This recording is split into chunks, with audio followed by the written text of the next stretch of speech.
How to solve a linear inequality. So you have 2x minus 3y is less than or equal to 24. The first thing you want to do is subtract 2x, which will leave you with negative 3y is less than or equal to negative 2x plus 24. Step 2, get y by itself. Now you want to divide by negative 3 to get y by itself.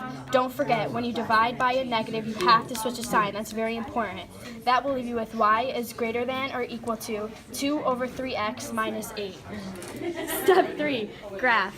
Now you have y is greater than or equal to 2 over 3x minus 8. So you want to go down negative 8. Then your slope is 2 over 3, so you go up 2 over 3, and that line is solid, not dotted, because it's or equal to. How do you know where to shade? Step 4, substitute in the plot 0, 0.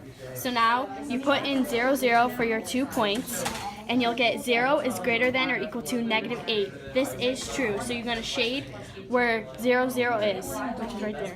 A good way to remember this is if 0, 0 is true, I'll tell you what to do. Put your pencil on the plot and shade a lot. This is how to solve a linear system of inequalities.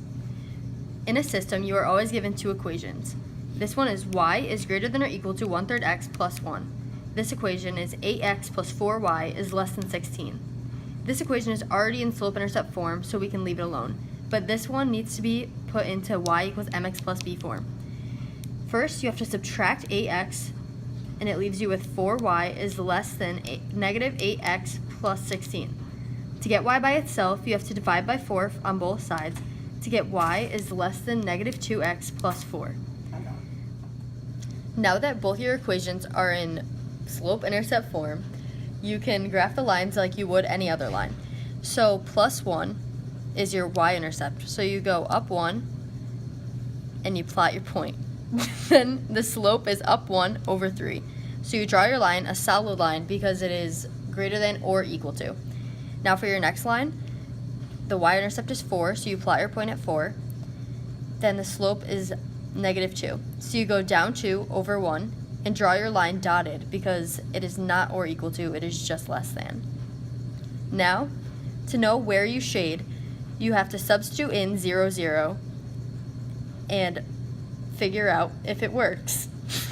When you substitute 0 in for x and y, it comes out to 0 is greater than or equal to 1. This is not true, so you have to shade the side opposite of 0, 0.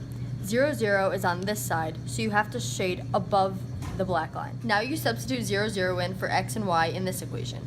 That comes out to 0 is less than 4. This statement is true, so you shade the side with 0, 0.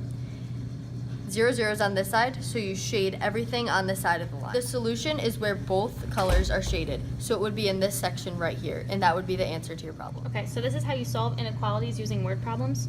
So the word problem is you need to make at least 150 sandwiches for a picnic. You are making tuna and ham sandwiches. So the equation is going to be x plus y is greater than or equal to 150, and then you want to get y by itself, so you subtract x to get y is greater than or equal to 150 minus x. Okay, so in order to graph the inequality, you want to start at 150, and then the slope is negative x, so you continue down. To test where you want to shade on the graph, you have to plug in 0 and 0 to the equation, so you get 0 is greater than or equal to 150 minus 0, and then you get 0 is greater than or equal to 150, which is false, so you do not shade the point 0, 0. So now we want to test the question, does the point 90, 80 satisfy the inequality? So to do this, you have to substitute the points 90, 80 into the equation y is greater than or equal to 150 minus x.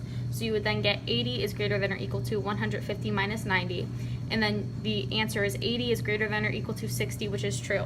So since 80 is greater than 60, the statement is true, therefore the points 90, 80 satisfy the inequality.